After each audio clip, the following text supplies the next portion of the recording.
براہ مہربانی اس سوال کا جواب وضاحت سے دیں کہ قیامت کا میزان کہاں لگے گا, کیسے لگے گا, قرآن و سنت کی روشنی میں.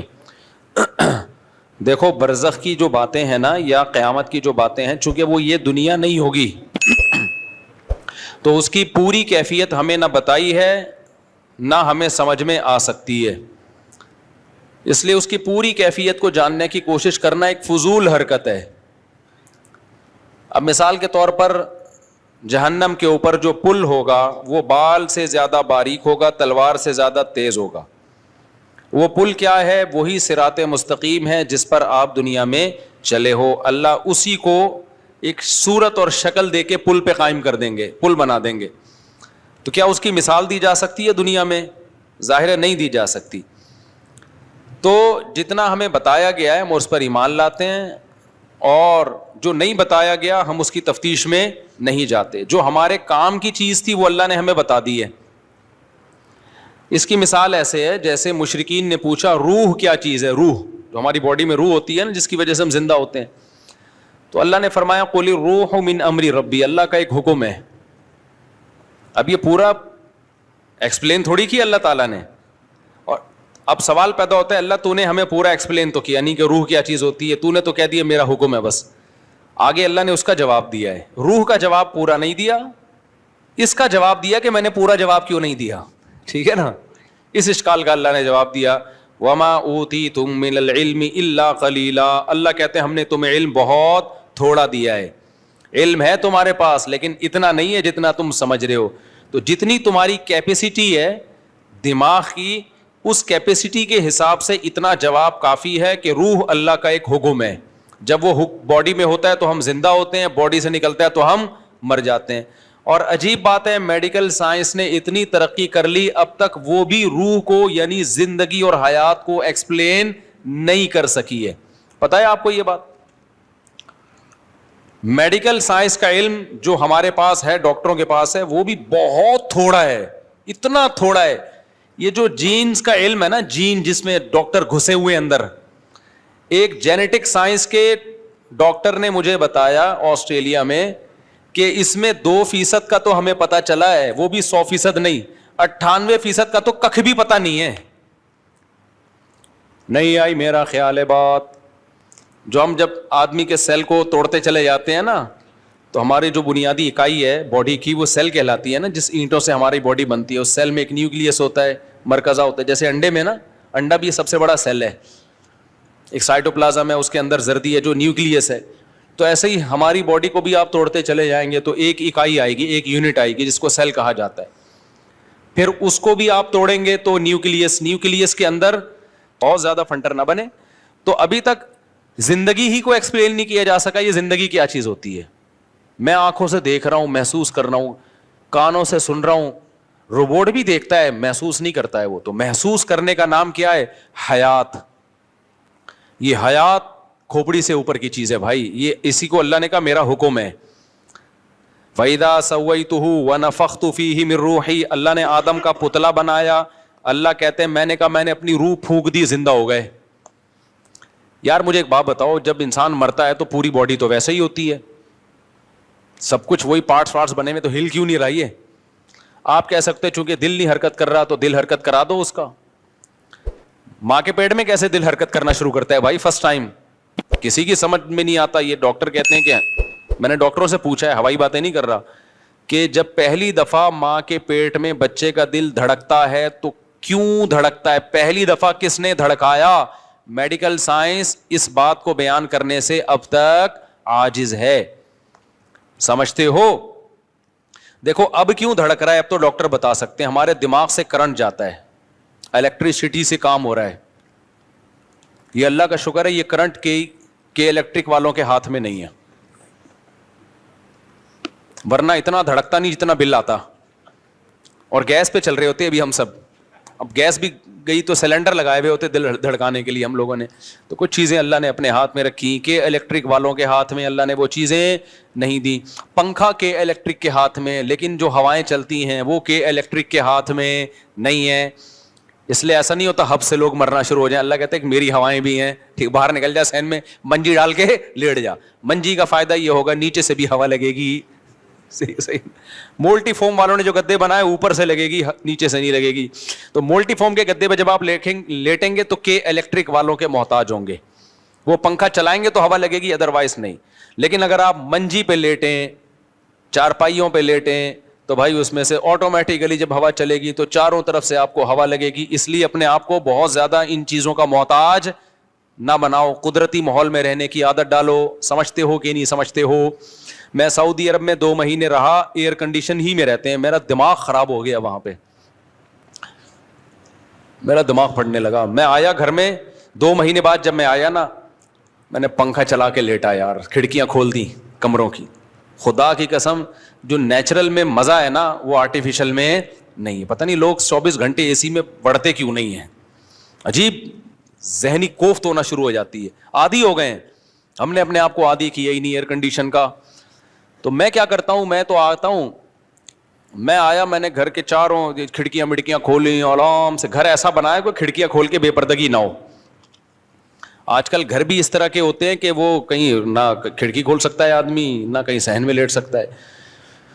تو اس سے یہ جو نیچرل لائف ہے نا یہ سکون دیتی ہے انسان کو. پنکھے کی بھی اپنا مزہ ہے بھائی, اگرچہ پنکھا نیچرل نہیں ہے لیکن اس کو ڈنگ ڈنگ ڈنگ کی آواز کا اپنا مزہ ہے. ابھی تمہیں اگرچہ تم لوگ دین سننے کے آئے تو لیکن تھوڑی سی باتیں بھی سن لو نا. میں جب جاپان گیا نا ابھی, تو مجھے جو کمرہ دیا ارشاد بھائی نے, وہ اس میں سردیاں تھی تو پنکھا تو چلا نہیں سکتے تھے.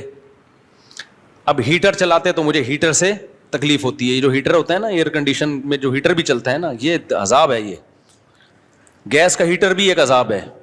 لکڑیوں کی آگ بھی ہم نے تاپی ہے, اس میں وہ ٹینشن نہیں ہوتی جو گیس کے ہیٹر میں ہوتی ہے. پتہ ہے آپ کو, لکڑیوں کی آگ جلا دو نا کمرے میں, اس سے جو ہیٹ ملتی ہے اس سے آدمی اسٹریس ڈپریشن میں نہیں جاتا. یہ جو گیس کا ہیٹر ہے نا یہ عجیب سی چیز ہے یہ. تو میں نے کہا بھائی ہیٹر نہیں چلاؤ, نہ اے سی والا ہیٹر چلاؤ اور نہ گیس والا. اب سردی بہت ہے تو ڈبل رضائی لے لیں گے ہم, کوئی بات نہیں. اب جب ڈبل رضائی لے رہے ہیں تو اب پنکھے بھی نہیں چل رہے, ہیٹر بھی نہیں چل رہا, کچھ بھی نہیں, تو آواز, اب کوئی ذرا سا ٹھک ہو آواز آتی ہے. ساتھ میں ان کے بچے تو بات چیت کریں گے, شور شرابہ کریں گے, نیند ہی نہیں آ رہی. تو میں نے کیا کیا, میں نے کہا مجھے تو پنکھا چلانا ہے. پنکھا تھا ہی نہیں, سوری, جاپان میں سرد علاقوں میں تھوڑی پنکھے. تو میں نے کیا کیا, میں نے کہا یار یوٹیوب ہر بیماری کا علاج ہے, مجھے چاہیے پنکھے کی کڑنگ کڑنگ آواز. ہم تو عادی ہیں اس کے کڑنگ کڑنگ آواز سے, اڑنگ اڑنگ ایسے. پنکھا جتنا بیکار ہوگا نا اتنا اچھی لوری سناتا ہے. پنکھا جتنا خراب ہوگا نا, کڑنگ گڑنگ گڑنگ گڑنگ ایک فریکوینسی کے ساتھ وہ گڑنگ گڑنگ کرتا ہے, اس کا اپنا مزہ ہے یار. بچپن یاد آتا ہے, بچپن یاد آتا ہے. پہلے بڑے آڑے ترچے پنکھے ہوا کرتے تھے نا, گڑنگ گڑنگ گڑنگ گھوم رہے ہوتے تھے, لگتا تھا یہ ہم پہ گر جائے گا. اور ایک دفعہ میں نے پنکھا گرتا ہوا بھی دیکھا ہے. پنکھا ایسے کھڑا ہوا تھا, گڑنگ گڑنگ گڑنگ گھومنے کا بھی گرے گا, وہ گر گیا تھوڑی دیر میں. خیر بچ گئے ہم. تو میں نے کیا کیا, یوٹیوب پہ لکھا فین وائس فار سلیپنگ, تو یوٹیوب پہ آ گئی پنکھے کی آواز. میں نے لگایا زور سے, گہری. اب شور شرابہ اور مجھے تھوڑی دیر یہ تصور ہوتا ہے کہ یہ یوٹیوب پہ اوریجنل نہیں ہے, لیکن 5 سے 10 منٹ کے بعد نا آپ کو لگے گا واقعی پنکھا چل رہا ہے. تو اب وہ شور بھی کر رہے ہیں, باتیں بھی کر رہے ہیں, میری صحت, میں سمجھ رہا ہوں پنکھا چل رہا ہے. یہ یوٹیوب پہ ڈالا اس لیے ہے. اور نیچے لوگوں کے کمنٹس کے, جب سے ہم نے یہ پنکھا چلایا نا یوٹیوب, گوروں کے کمنٹس تھے کہ مزے کی نیند آ رہی ہے. اچھا اس میں پھر ایسی ویڈیوز میں بارش ہو رہی ہے, بعض دفعہ بارش میں بھی بڑا سکون ملتا ہے. بارش ہو رہی ہو نا, تھا بجلی کڑک رہی ہے, بڑی گہری نیند آتی ہے. یہ نیچرل ہے, ایک نیچرل ماحول پیدا ہو جاتا ہے. تو میں تو نیچر سے لو کرنے والا آدمی ہوں, مجھے نیچر سے محبت ہے. تبھی تو شادیاں کی ہوئی ہیں, مرغیاں پالی ہوئی ہیں, یہ سب نیچر ہے. تم لوگ کو لینڈ کروزر اور یہ نیچر نہیں ہے ریوو, یہ ضرورت ہے. نیچر یہ ہے کہ بکری کا دودھ, مرغیاں, بیگم, بچے, پنکھے, گڑنگ گڑنگ. گڑنگ بھی نیچر نہیں ہے لیکن پرانا زمانہ تو یاد آتا ہے نا, صحیح ہے نا. ایئر کنڈیشن نیچر نہیں ہے, کمبل نیچر نہیں ہے, رضائی صدیوں سے انسان, میں کمبل میں نہیں سوتا کبھی. آپ دیکھ لیں, میں جہاں بھی جاتا ہوں بولتا ہوں بھائی رضائی چاہیے ہمیں. رضائی کا ایک ویٹ ہوتا ہے, سردیوں میں جب رضائی لحاف اوپر لیتے ہو اس کا اپنا مزہ ہے, کمبل میں وہ مزہ نہیں ہے. دوسرا, کمبل میں گڑبڑ کیا ہوتی ہے, وہ کرنٹ مارتا ہے, بالوں سے چپک رہا ہے, بال چپک رہے ہیں, ابے ایک ٹینشن ہے. پھر اس کے اندر گرد و غبار اٹکتی ہے, آپ کو پتہ نہیں ہوتا, اس کی صفائی آسان نہیں ہوتی کمبل کی, تو کمبل ہو جاتا ہے آپ کو. تو اس لیے میں نے اپنے لیے گھر میں رضائی رکھی ہوئی ہے, زیادہ سردی ہوگی ڈبل رضائی. کہیں بھی جاتا ہوں مہمانوں سے بولتا ہوں, میزبان سے بولتا ہوں مجھے رضائی لگا دو, کمبل نہیں. تو رضائی میں ویٹ نا, شدید سردی میں رضائی کا جو وزن ہوتا ہے نا آپ کے اوپر آتا ہے, بڑا مزہ ہے اس میں بھائی. تو وہ کیا کیا ہم نے, یوٹیوب پہ پنکھا لگا لیا, کڑنگ کڑنگ آواز آ رہی ہے, بڑے مزے سے میں پنکھا لگا کے سو گیا. اب جب وہ صبح مجھے اٹھانے کے لیے آئے تو کیا نہیں یہ موبائل میں کیا شور ہو رہا ہے مفتی صاحب, کیا کہ پوری رات آپ موبائل دیکھتے رہے ہو, سوئے نہیں. میں نے کہا نہیں, میں پنکھا چلا کے سویا ہوں, میں پنکھا چلا کے سویا ہوں. پھر کیا ہوا کہ اب وہ بچے شور کر رہے ہیں, میں کہتا ہوں کرتے رہو شور, مجھے پرواہ نہیں ہے, میں پنکھا چلا رہا ہوں بہت تیز. جب زیادہ شور ہوتا تھا تو پنکھے کی آواز کیا کر دیتا تھا, بڑھا دیتا. یہ بڑی مزے کی چیز ہے, یوٹیوب پہ سرچ کریں, بڑا مزہ آتا ہے اس سے. خیر میرے بھائی, اور آسان اس سے اچھا طریقہ کسی کا بیان لگا لو. بعض دفعہ میں بیان لگا لیتا ہوں, اپنا نہیں لگاتا, کیونکہ اپنا لگاؤ نا تو پھر وہ اور نیند غائب ہو جاتی ہے, اس میں ہنسی کی باتیں آتی ہیں, تو میں کبھی خود اپنے ہی لطیفے پہ ہنسنا شروع کر دیتا ہوں. تو میں پھر کسی بڑے بزرگ کا بیان لگا دیتا ہوں. اس کا فائدہ یہ ہوتا ہے, نالج میں بھی اضافہ ہوتا ہے, موٹیویشن بھی ملتی ہے, اور بعض دفعہ نیند بھی آ جاتی ہے, بیان سنتے سنتے سو جاتا ہے آدمی. یہ جب کرتا ہوں جب دماغ چل رہا ہو. آج کل سیاسی حالات نے نا دماغ کا دہی بنا دیا ہے, کسی کو بھی ٹائم پہ نیند آ جائے اس کا مطلب وہ پاگل ہے. ادھر سے فوج کے خلاف بیان, ادھر سے پی ٹی آئی کے خلاف بیان, ادھر سے جے یو آئی کے خلاف بیان, ادھر سے مسلم لیگ کے خلاف بیان, ادھر سے مسلم لیگ کا زرداری کے خلاف بیان. ویڈیوز بھی دیکھ رہے ہیں, صحافیوں کو بھی سن رہے ہیں, ادھر کی سنو ادھر, اتنا دماغ کی دہی ہو جاتا ہے. پھر میں بند کر دیتا ہوں, دفع کرو یار, ایسی کی تیسی, ہم اگلے کی ٹینشن اپنے اوپر کیوں لیں. تو اس کے لیے پھر رات کو پنکھا چلانا بولو ضروری ہے. تو پھر پنکھا چلا کے سوئے. جب بھی ایسے ٹینشن ہونا, بیان لگا دو یا پنکھا چلاؤ. تو خیر کہاں سے کہاں بات چلی گئی. تو میں جو سوال پوچھا تھا کہ بہت ساری چیزیں ہماری مینٹل لیول سے اوپر کی ہیں, تو ہمیں آخرت کی جو باتیں بتائی گئی ہیں, ترازو بھی لگے گا, اس ترازو کی کیفیت کیا ہوگی. ایسے کوئی فرشتہ یوں کر کے بٹے لے کے بیٹھا ہوا ہوگا ترازو کے, یا کوئی ڈیجیٹل ترازو ہوگا, کیا ہوگا یہ ہمیں اب بتایا تو گیا. ترازو کے ایک پلڑے میں گناہ رکھے جائیں گے, ایک پلڑے میں نیکیاں رکھی جائیں گی. بس ہماری فہم کے مطابق بات کی گئی ہے. دیکھو ترازو تو یہ بھی ہے جو آج کل تھرمامیٹر بھی تو ایک ترازو ہے نا, جو ٹیمپریچر کو ناپتا ہے.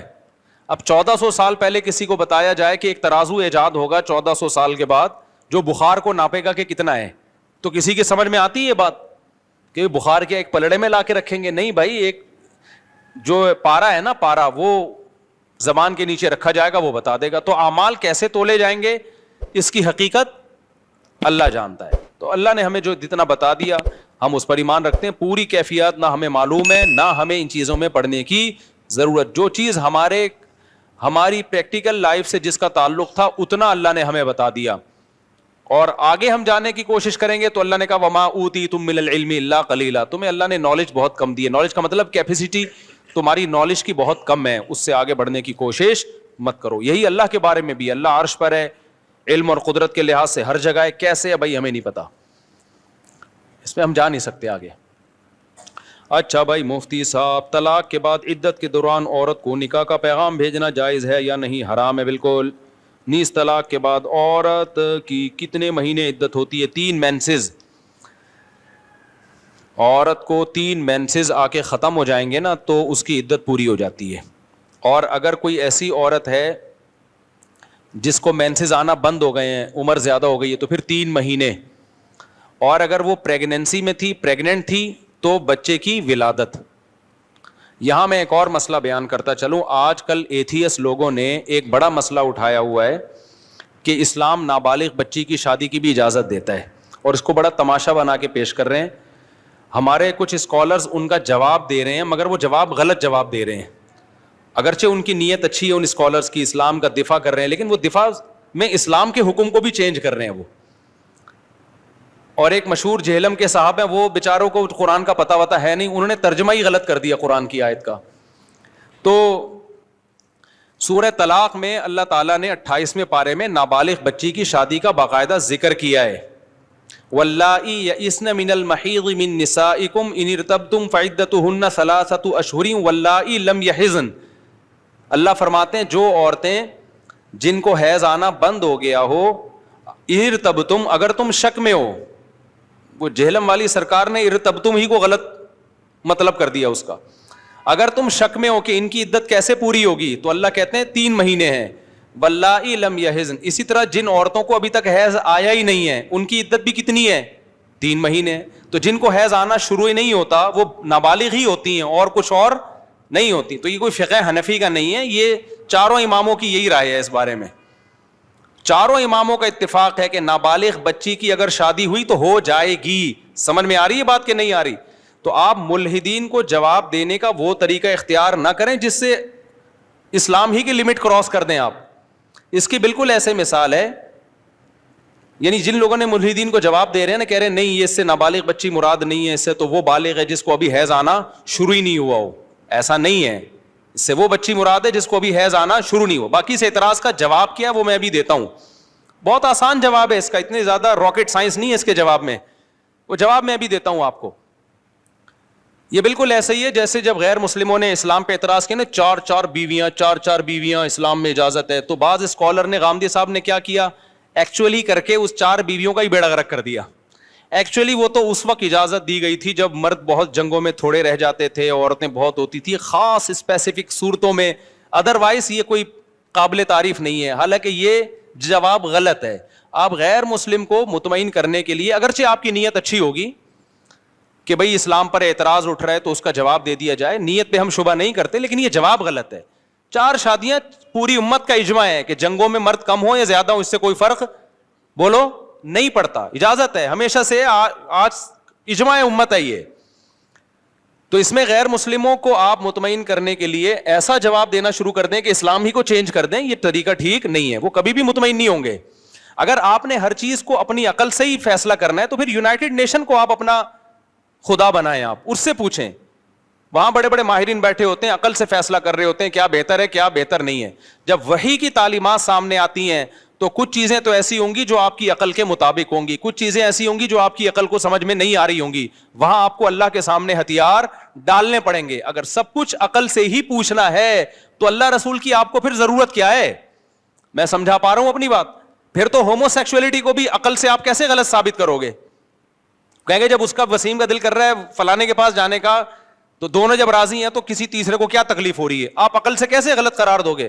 اور ہو سکتا ہے 100 سال کے بعد جا کے نا جب یہ ہومو سیکسولیٹی سوسائٹی میں بہت عام ہو جائے گی تو یہی اسلام جس نے ہومو سیکسولیٹی کو حرام قرار دیا ہے، یہی حرام قرار دینا ہی دنیا کی نظر میں اسلام کے لیے ایک عیب بن جائے گا کہ دیکھو ایک چیز اتنے لوگ کر رہے ہیں، خوش ہیں، ان کی ڈپریشن دور ہو رہی ہے، اسٹریس دور ہو رہی ہے، اسلام بلا وجہ ان کو کیوں روک رہا ہے؟ اس میں کیا خرابی ہے؟ تو آپ کیسے ثابت کرو گے کیا خرابی ہے؟ تو اس لیے اسلام میں صرف حنفیوں کے یہاں نہیں ہے. وہ جہلم والی سرکار نے بولا ہے کہ حنفیوں نے اور پتہ نہیں اس طرح کی جو ان کی عادت ہے. ایک تو میرے سے جہلم والی سرکار کا پورا بیان کبھی سنا ہی نہیں جاتا. ٹو دا پوائنٹ بات کم ہوتی ہے اور اس میں اشرف علی رسول اللہ، چشتی رسول اللہ، فلانا رسول اللہ، دیوبندی، بریلوی، وہ بھائی آپ جب کوئی علمی بات ریکارڈ کروا رہے ہو ٹو دا پوائنٹ بات کرو آپ، تاکہ اگلا بھی سن سکے آپ کی بات کو. تو میں نے وہ سنا ہے بڑی مشکل سے. تو اس میں جہلم والی سرکار نے ترجمہ بھی غلط کیا ہے اور جو چیز ان کی مرضی کے خلاف ہوتی ہے وہ حنفیوں کے کھاتے میں ڈال دی جاتی ہے کہ حنفی یہ کہتے ہیں، حالانکہ حنفی نہیں کہہ رہے ہوتے، سبھی کہہ رہے ہوتے ہیں. تو یہ اجماعی مسئلہ ہے کہ نابالغ بچی کی شادی بھی کیا ہے؟ جائز ہے. ہاں قابل تعریف نہیں ہے. اب میں اس کی ایک الزامی جواب دیتا ہوں. دیکھو نابالغ بچی ہو یا بالغ بچی ہو، رخصتی کے قابل اگر اس کی باڈی ہے، مینٹلی اور فزیکلی وہ اس قابل ہے کہ شوہر اسے ہم بستری کر سکے، تو لڑکی بالغ ہو یا نابالغ ہو دونوں کی رخصتی جائز ہے. اور اگر لڑکی کی فزیکل گروتھ نہیں ہوئی ہے یا مینٹلی گروتھ نہیں ہوئی ہے تو چاہے بالغ ہو یا نابالغ ہو دونوں صورتوں میں اس کی رخصتی ناجائز ہے. سمجھ میں آ رہی ہے؟ رخصتی کا مدار اس پر ہے کہ لڑکی فزیکلی ہم بستری کے لائق ہوئی ہے اور مینٹلی اس قابل ہوئی ہے کہ نہیں ہوئی ہے. اگر وہ فزیکلی اور مینٹلی اس قابل نہیں ہے تو پھر اس کی رخصتی کرنا ناجائز ہے، حرام ہے. اس کی مثال ایسے ہے کہ 4 سال کی بچی، دنیا میں کوئی اسکالر ایسا گزرا ہے جس نے قرآن کی اس آیت کا ریفرنس دے کے یہ کہا ہو کہ اس کی شادی جائز ہے یا اس کی رخصتی جائز ہے؟ کوئی گزرا ہے ایسا دنیا میں؟ نہ ابو حنیفہ نے کہا، نہ امام شافعی نے کہا، نہ امام بخاری، کسی نے بھی نہیں کہا. جائز ہونا تو ایک لا بیان کیا ہے نا، لا. اب امپلیمنٹ اس کا کس پر ہوگا؟ بھائی اس کا ولی ہے، اس کے رشتہ دار ہیں، وہ دیکھیں گے اس کا اس میں فائدہ بھی ہے یا نہیں ہے. اس کی ایک مثال دوں کہ جب بھی کوئی ایتھیس آپ سے یہ کہا کرے نا کہ اسلام میں نابالغ بچی کی شادی جائز ہے، آپ اس سے کہا کرو کہ یونائٹڈ نیشن کی نظر میں 18 سال کی لڑکی کی شادی 90 سال کے بڈھے سے جائز ہے. یونائٹڈ نیشن میں ہے کہ یہ شادی ناجائز ہے؟ بولو نا.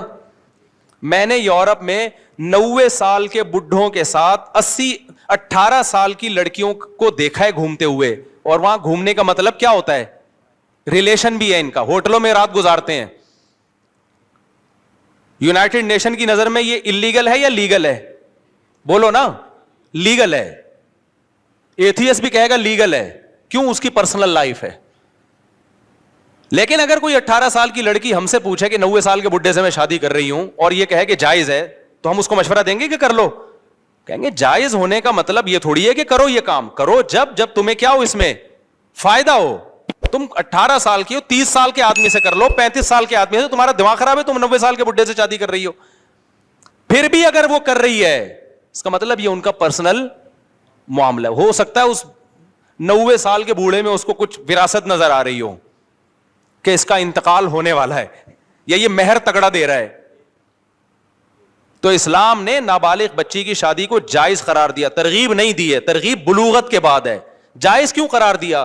بعض دفعہ بچی کی گروتھ اتنی زبردست ہوتی ہے کہ 13-14 سال کی بچی دیکھنے میں 18-20 سال کی لگ رہی ہوتی ہے. باپ کو یہ خطرہ ہوتا ہے کہ اگر میں نے بلوغت تک انتظار کیا، یہ دیکھنے میں انٹی لگے گی. اور یہ گراؤنڈ ریئلٹی ہے، مشاہدے پر مبنی حقیقت بیان کر رہا ہوں میں، یہ مشاہدہ ہے. اور اس کو حیض آنا شروع نہیں ہوتا، لیکن وہ مینٹلی بھی ہم بستری کے قابل ہوتی ہے، اور یعنی شوہر کے ریلیشن کے قابل، اور فزیکلی بھی قابل ہوتی ہے. اس میں کوئی حرج. اور باپ کو یہ خطرہ ہوتا ہے کہ اگر میں نے ابھی اس رشتے کا انکار کیا تو بعد میں یہ رشتہ اس جیسا رشتہ نہیں ملے گا مجھے. تو جب وہ مینٹلی بھی اس قابل ہے، فزیکلی بھی اس قابل ہے، وہ بھی راضی ہے، باپ بھی راضی ہے، تو کسی ملحد کو کیوں تکلیف ہو رہی ہے؟ بھائی اس سے ملحد کو تکلیف اس لیے ہو رہی ہے کہ ان لوگوں کا اپنا خاندانی نظام ہو گیا تباہ و برباد. ان کی نظر میں اچھے رشتوں کی کوئی ویلیو نہیں ہے. اسلام میں اچھے رشتے کی بڑی ویلیو ہے. اور تمام علماء جو نابالغ بچی کے نکاح کی بات کرتے ہیں نا، اور اس نابالغ سے وہ نابالغ جو مینٹلی اور فزیکلی ہیلدی ہو چکی ہو، سمجھتے ہو کہ نہیں؟ یہی وجہ ہے کہ امی عائشہ کا نکاح 6 سال میں ہوا، رخصتی 6 سال میں نہیں ہوئی ہے، رخصتی 9 سال میں، کیونکہ بالغ ہو چکی تھی، مینٹلی بھی اور فزیکلی بھی بالغ ہو چکی تھی، وہ ہو چکی تھی، اس لیے 9 سال میں. اور اگر حضرت ابو بکر دیکھتے کہ یہ 9 سال میں ان کی گروتھ نہیں ہوئی ہے تو وہ نہ کرتے رخصتی. کیونکہ مدار اس پر نہیں ہے کہ بالغ ہو چکی ہے کہ نہیں ہو چکی ہے، مدار اس پر ہے کہ اس کی جو جسمانی اور مینٹلی جو ہیلتھ ہے، اس ذہنی اور جسمانی نشوونما، اس میں وہ میچور ہو چکی ہے کہ نہیں ہو چکی ہے. کتنی لڑکیاں 18 سال کی عمر میں بھی ہم کہتے ہیں ان کی شادی نہ کرو. اب کوئی ماں باپ یہ کہیں کہ اللہ تعالیٰ نے تو اجازت دی ہے جلد شادی کی، ہم کہتے ہیں جی ہے، اوور آل اجازت ہے، لیکن آپ کی بچی مینٹلی جو ہے نا وہ سسرال کو ابھی نہیں سنبھال سکتی. تبھی تو میں کہتا ہوں بچی بالغ ہوتے ہی شادی کرو، بشرطے کہ آگے آپ کو سسرال ایسا مل رہا ہو جو اس کو بچوں کی طرح رکھے، اس پر وہ ذمہ داریاں نہ ڈالے جو ایک بڑی میچور عورت کی ذمہ داریاں ہوتی ہیں. میں نے جب بیان کیا تھا نا بچی کی بالغ ہوتے ہی شادی کر دو، تو ایک صاحب نے کہا بالغ ہوتے ہی شادی کر دیں گے، سسرال تو بڑے ظالم بھی نکلتے ہیں اور اس کے جوڑ کا رشتہ بھی نہ ملے تو ہم کیسے کر دیں. میں نے کہا بھائی جوڑ کا رشتہ نہ ملے نا تو 40 سال میں بھی نہیں کرو. یہ جو ہم کہتے ہیں کہ بچی کے بالغ ہوتے ہی شادی کر دو، یہ جب ہے جب جوڑ کا رشتہ ملے. تو اب میں بات کو سمیٹ رہا ہوں. اسلام میں نابالغ بچی کی شادی جائز ہے، قابل تعریف بولو نہیں ہے. جائز کیوں ہے؟ بعض دفعہ ضرورت ہوتی ہے. ضرورت یہ ہوتی ہے کہ آپ کو یہ خطرہ ہوتا ہے کہ اگر یہ اتنا بہترین رشتہ ہے خاندان کا یا خاندان سے باہر کا کہ ہم نے انکار کر دیا نا تو یہ رشتہ ہاتھ سے نکل جائے گا. جیسے حضرت ابو بکر رضی اللہ تعالی عنہ اگر سید الانبیاء کا رشتے کا انکار کر دیتے اپنی بیٹی کے لیے, عین ممکن ہے بعد میں وہ نکاح نہ ہوتا, تو ابو بکر کو اپنی بیٹی کے لیے محمد صلی اللہ علیہ وسلم جیسا ملتا پھر بعد میں, کیونکہ رشتے میں پلٹتا رہتا ہے ذہن انسان کا. آج آپ کہیں کرنا چاہ رہے ہو, لڑکی والے کہتے ہیں 1 سال کے بعد آنا, اس کے دوران آپ کا موڈ ہی چینج ہو چکا ہوتا ہے. تو اچھا رشتہ تو ایسی چیز ہے فوراً پکڑ لے انسان اس کو. اور اسلام نے لڑکی کے بارے میں حکم دیا ہے کہ غیر کفو میں نکاح نہ کیا جائے. غیر کفو کا کیا مطلب؟ لڑکا لڑکی کے پیرالل ہو یا اس سے بہتر ہو. تو یہ ہمیشہ میسر نہیں ہوتا. اب ملحد لوگوں کا تو کوئی خاندانی نظام ہی نہیں ہے, ان کے یہاں باپ ہو تو بھی ٹھیک ہے, باپ نہ ہو تو بھی ٹھیک ہے, فیملی سسٹم ہی تباہ ہو گیا. تو اسلام کی نظر میں فیملی سسٹم کی بہت ویلیو ہے. تو آپ اسلام پہ اعتراض اسلام کے سسٹم کو سامنے رکھ کے کریں, اپنے سسٹم کو سامنے رکھ کے کریں گے تو سمجھ میں نہیں آئے گا آپ کے. تو اسلام کے سسٹم کو سامنے رکھ کے کرو گے تو پھر 4 شادیاں بھی سمجھ میں آئیں گی. پھر یہ بھی سمجھ میں آئے گا کہ اسلام نے نابالغ بچی کے نکاح کی اجازت کیوں دی ہے, اور رخصتی کی اجازت اس وقت دی ہے جب فزیکلی وہ اس قابل ہو کہ رخصتی کے قابل ہو, ادروائز اس کی اجازت نہیں ہے. اور پھر یہ بھی ہے کہ اگر کسی قوم میں, یہاں بھی فقہا نے لکھا ہے کہ اگر یہ پتا چل جائے نا کہ باپ نے نابالغ بچی کا نکاح کیا ہے, اس میں بچی کا فائدہ نہیں دیکھا, بچی کا فائدہ نہیں دیکھا, تو وہ نکاح ہی کا لدم ہے. کیونکہ یہ بچی کے فائدے کے لیے اسلام نے اجازت دی ہے نا بھائی, بچی کے فائدے کے لیے اجازت دی ہے کہ بھائی اگر دیر کر دی تو ایسا نہ ہو اچھا رشتہ ہاتھ سے نکل جائے. لیکن اگر قرائن سے پتا چل گیا کہ باپ نے بچی کا فائدہ نہیں دیکھا, کیونکہ بعض گاؤں دیہاتوں میں ایسا ہوتا ہے لڑکیاں بیچ رہے ہوتے ہیں, بڈھے بڈھوں کو بیچ رہے ہوتے ہیں, تو اگر ایسا کہیں ثابت ہو جاتا ہے تو وہ نکاح کا لدم ہے. سمجھتے ہو کہ نہیں سمجھتے؟ کیونکہ اس میں نابالغ کے تو احکام اسلام میں بہت سخت ہیں. مثال کے طور پر دیکھو, باپ نے کیا کیا, نابالغ بچے کا متولی کون ہے؟ باپ ہے.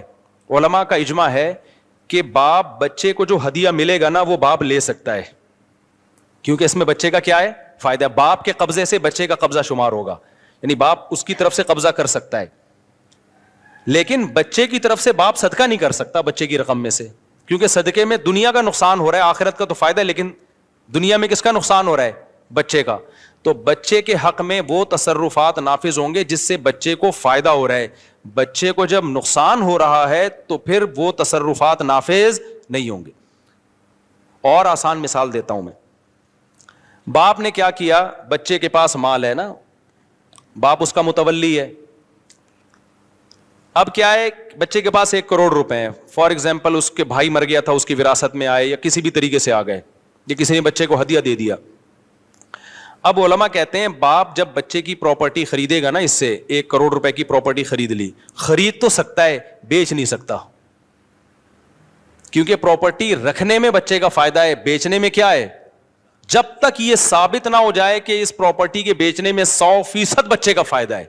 ایک بات. نمبر 2, غبن فاحش پہ خرید تو سکتا ہے, یعنی ایک پراپرٹی بہت سستی مل رہی تھی, کوڑیوں کے دام, باپ خرید سکتا ہے بیٹے کے لیے, لیکن بیٹے کی پراپرٹی مارکیٹ ویلیو سے کم پہ بیچے گا تو وہ کلدم ہوگا, وہ بیچنا, وہ کیا ہوگا؟ وہ بے نافذ ہی نہیں ہوگی, کورٹ میں اس کے خلاف کیس ہو سکتا ہے, حکومت خود کیس کرے گی کہ بھئی یہ نابالغ بچہ تھا, تمہارا بیٹا تھا, تم نے اس کی پراپرٹی 1 کروڑ کی 50 لاکھ میں کیوں بیچ دی؟ جو خریدے گا نا اس سے پیسے واپس لے کے پراپرٹی بچے کے حوالے کر دی جائے گی.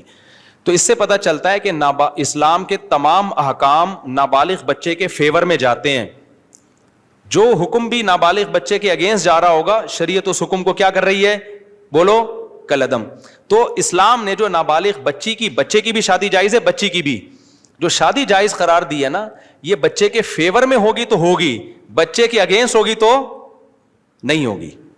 تو بچے کے فیور میں کیا ہے؟ بچی بالغ ہو چکی, یعنی اگرچہ نابالغ ہے لیکن فزیکلی اور مینٹلی کیا ہو, وہ میچور ہو چکی ہو. نمبر 2, جہاں نکاح باپ کر رہا ہے اس میں دیکھا جائے گا بچی کا واقعی فائدہ ہے یا نہیں ہے. ایسا تو نہیں ہے پیسے لے کے, لالچ لے کے کہیں بچی کو بھینٹ چڑھا رہا ہے. اگر ایسا کوئی تصرف ہے تو پھر نافذ نہیں ہوگا. اور آسان مثال دیتا ہوں, نابالغ لڑکے کی بھی شادی جائز ہے. اب نابالغ لڑکے کے تمام امور کس کے ہاتھ میں ہوتے ہیں؟ باپ کے ہاتھ میں. اب کمال کی بات دیکھو, نابالغ بچے کی طرف سے باپ نکاح کو قبول کرے گا, لیکن طلاق باپ نہیں دے سکتا. نابالغ بچہ تو ویسے ہی نہیں دے سکتا کیونکہ اس میں اس کا نقصان ہے نا طلاق دینے میں.